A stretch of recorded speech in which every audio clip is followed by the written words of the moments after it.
And we're back in the room.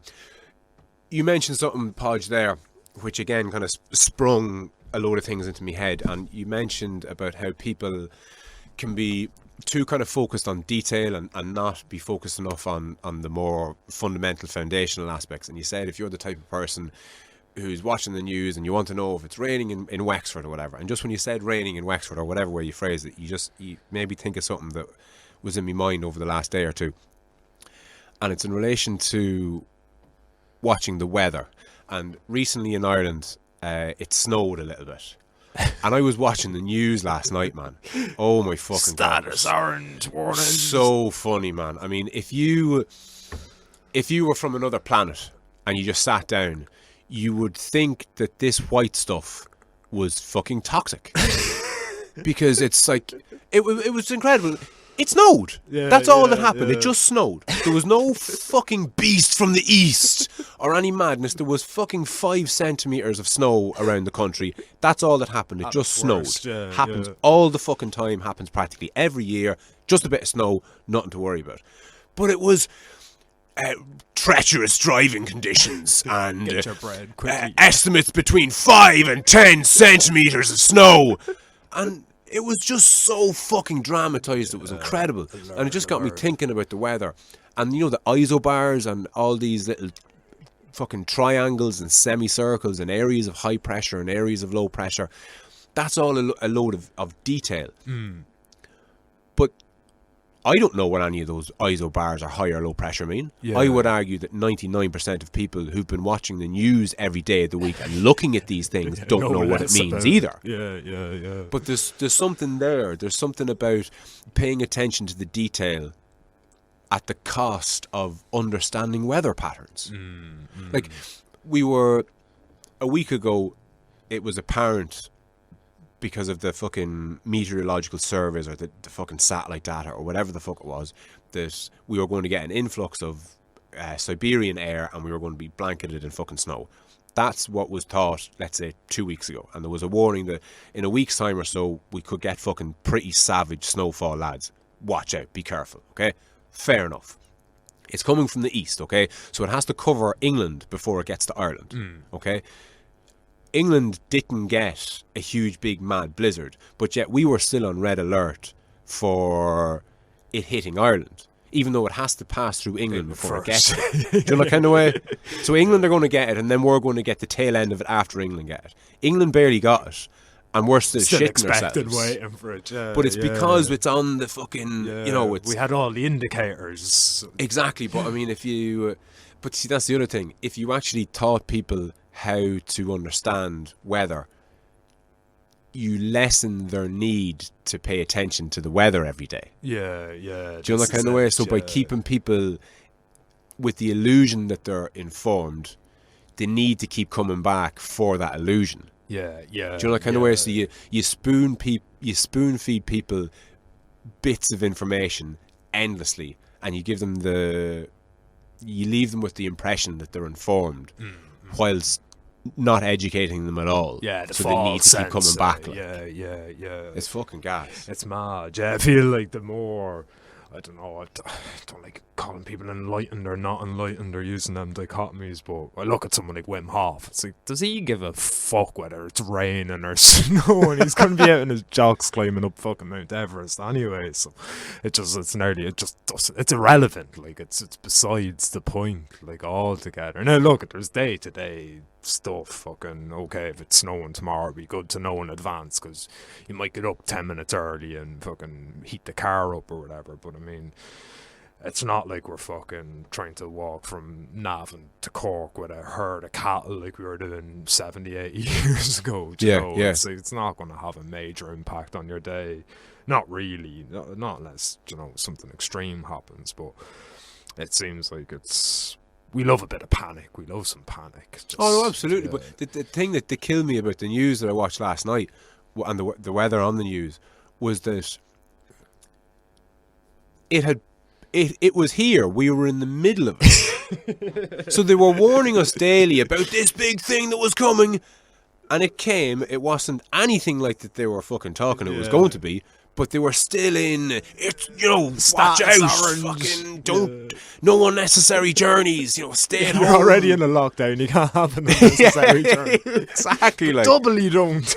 But, you know, I was just waiting for, you know, meanwhile in Finland, where, you know, fucking, there's 4 foot of snow every 15 minutes, they just kind of get on with it, like.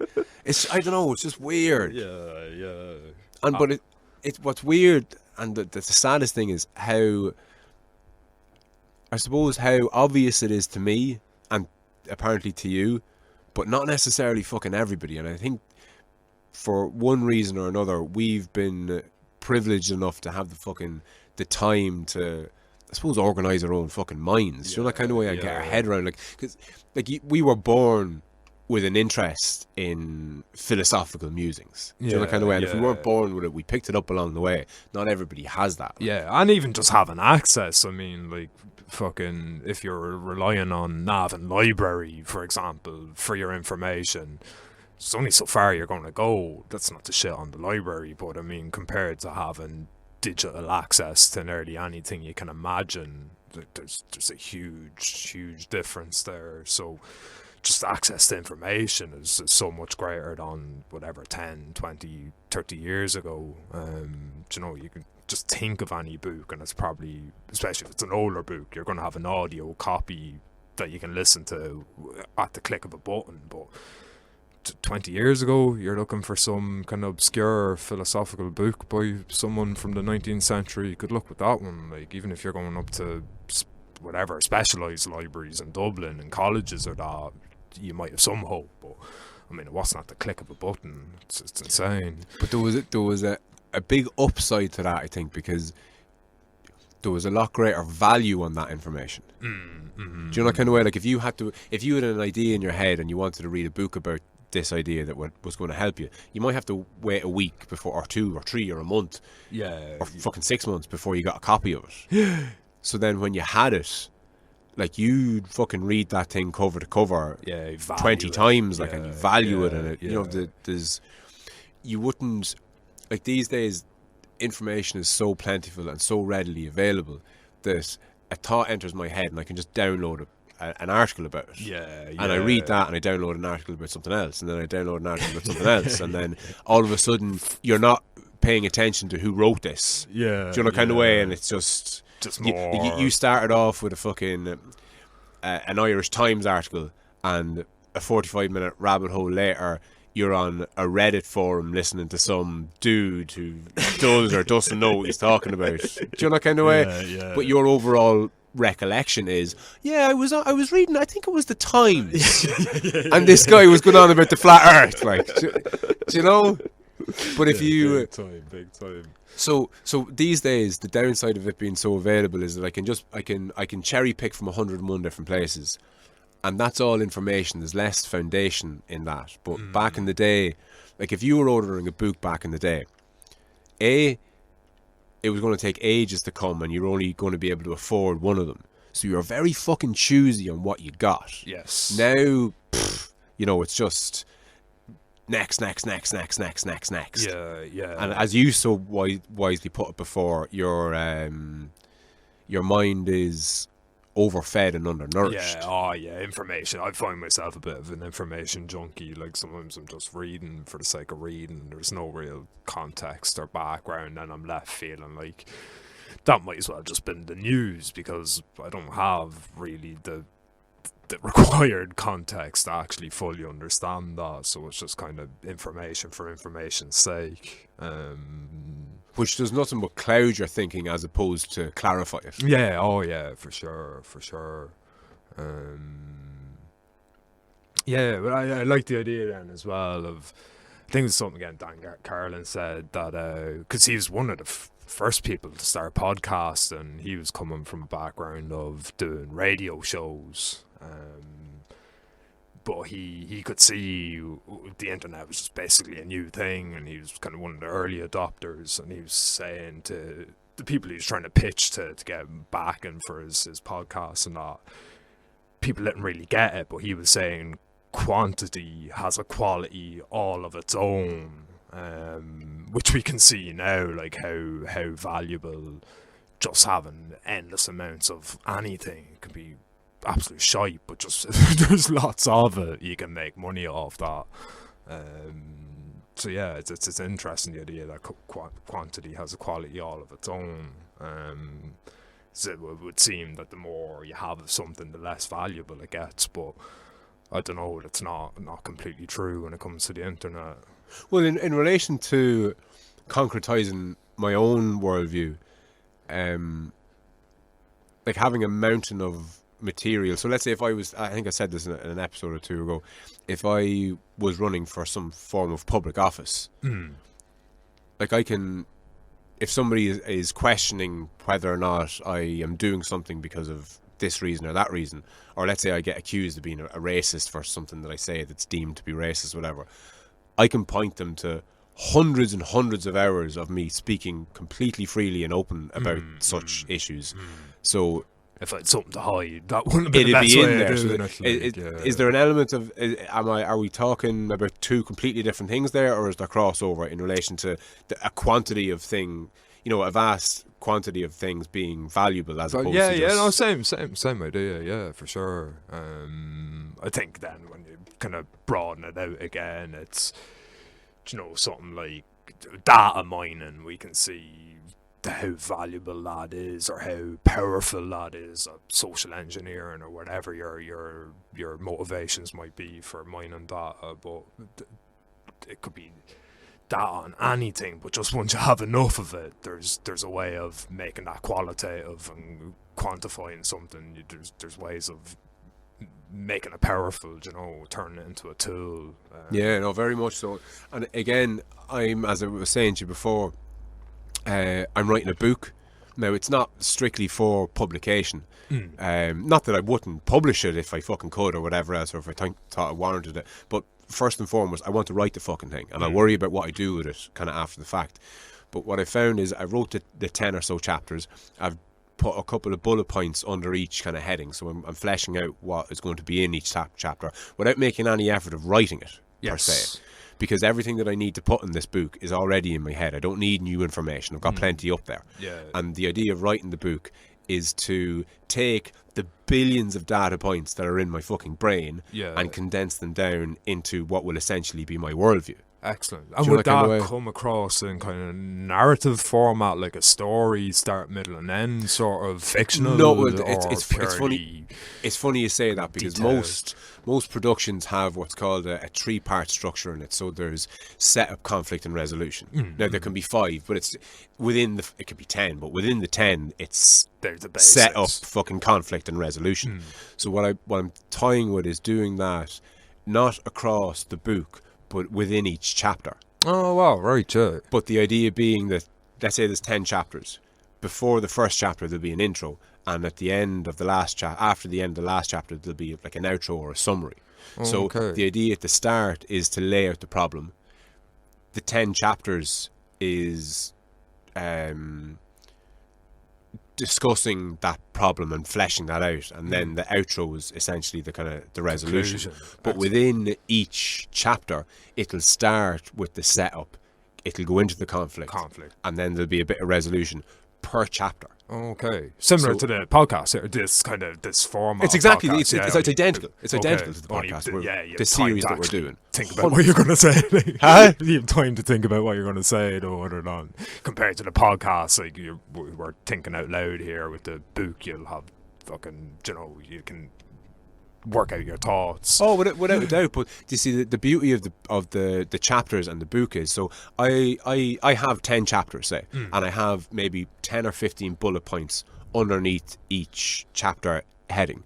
And what I'm going to do now, before I write anything, is I'm going to do solo episodes per chapter, and I'm just going to flesh out all the bullet points, and then I'll have a standalone episode on education.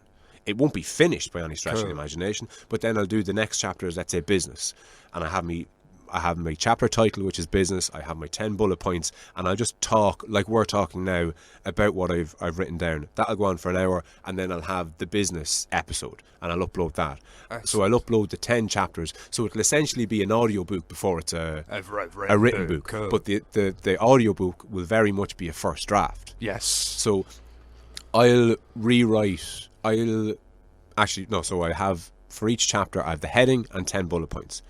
So I write that, that's done. Then I'll do an hour-long podcast discussing all those things, that's done. Then I'll try and actually write it from what I've learned from the hour-long podcast, because I can listen back to that and I can say to myself, I don't like the way I said this, that's not quite right, and I'll reword it, and then I'll actually write it. So instead of it being a chapter title with 10 bullet points, it'll be an actual chapter, and that'll be the first draft. Cool. Yeah, I love that. That's and the idea is that like the reason, the things that the chapters, I didn't really pick them.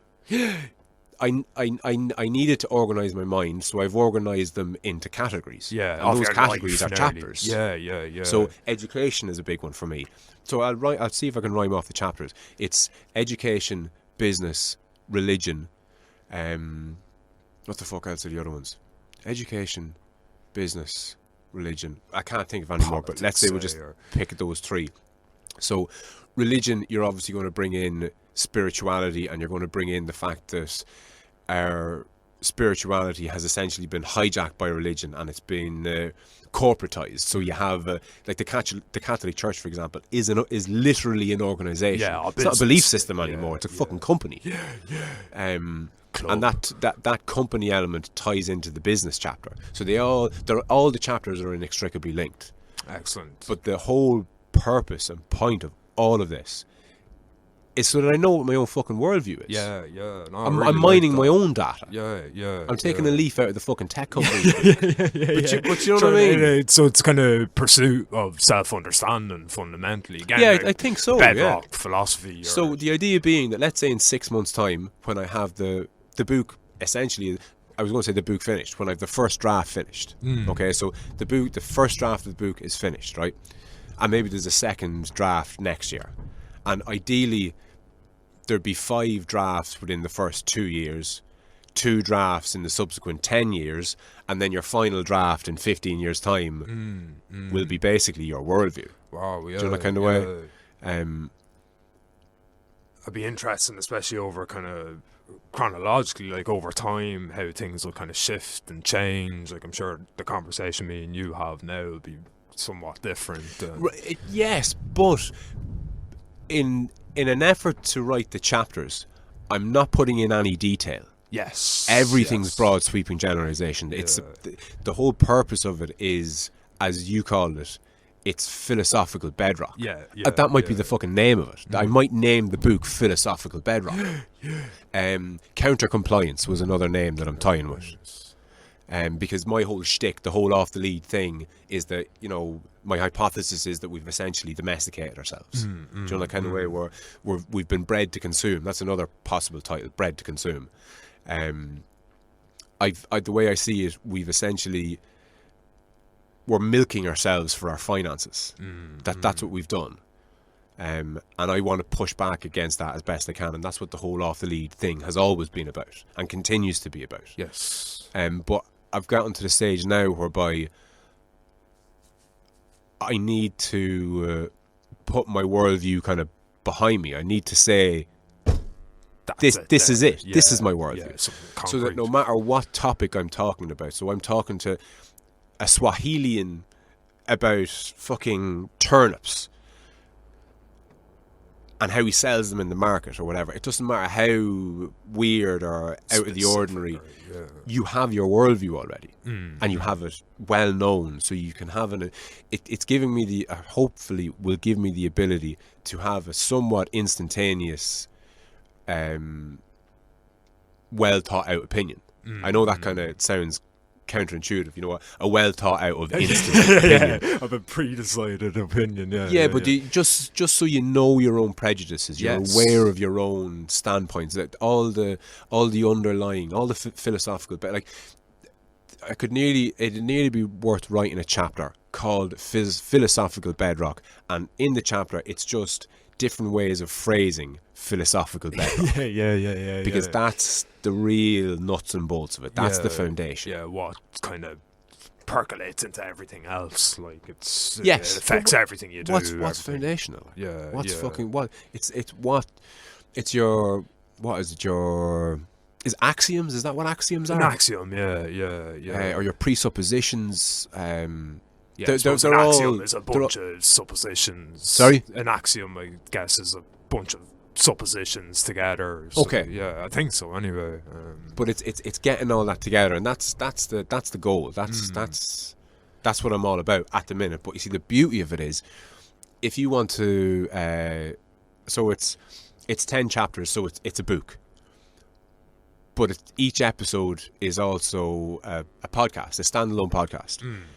The whole book is a series of podcasts. The whole book, read out and articulated, is an audiobook. But each episode could be an episode in a docu-series. Do you know that kind of way? You write the book, you get your worldview nailed down as best as you can, and you move on from there. Because once you have a worldview, you can write a play, you can write a film, you can write a fucking docu-series. You can kind of progress past it. And this is something that I'm very keen to kind of put behind me. Do you know the kind of way? I want this fucking done. I want it finished. I'm not going to spend the next 10 years writing it. I want a fucking first draft on my desk by fucking March. You cunt. Love it. I love it. It's great. Like, it's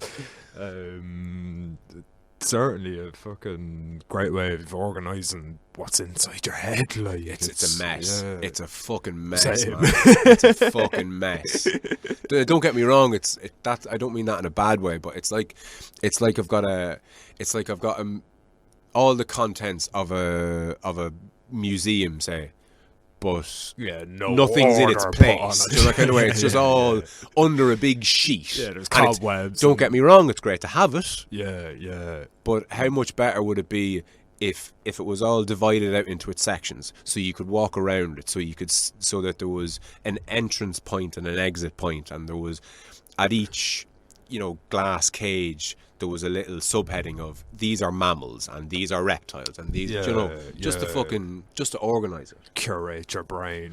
just to curate your brain. I think so. And I don't think I need anything other than the time and inclination to do it. For sure, Nobody. Well, I was going to say nobody can help me. You're helping. Yeah, all my previous guests are these helping. Podcasts feel like nearly an idea cloud for your book. Like it's 100%. I think in most media situations, the host is terrified that their guest might say something contrary to what it is that they're putting forward. But I have the opposite approach. Yeah, that's what you want. That's what I'm fucking craving. I'm looking for it. Like, do you know that kind of way?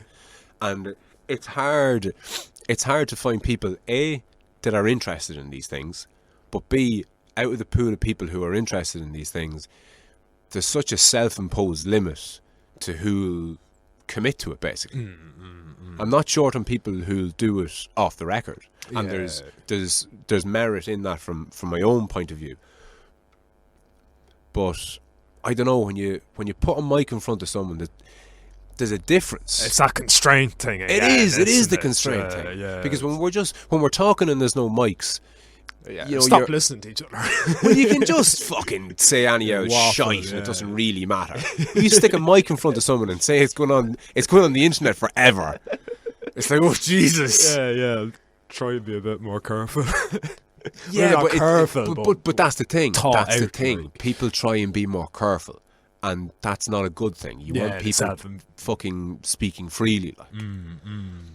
That fine line between the two, then, isn't it? Nearly, it's if there was no mics here, we could just be waffling, not having to be careful, just fucking something in between the two, like of trying to be articulate enough that people want to be listening to, or that it actually makes sense, but also kind of constrained somewhat, that you don't just waffle, or you don't go off the rails too far. You kind of have to explain yourself a little bit better, because when me and you are just talking, I can say, you know what I mean? And you go, you're fucking preaching to the choir here, brother.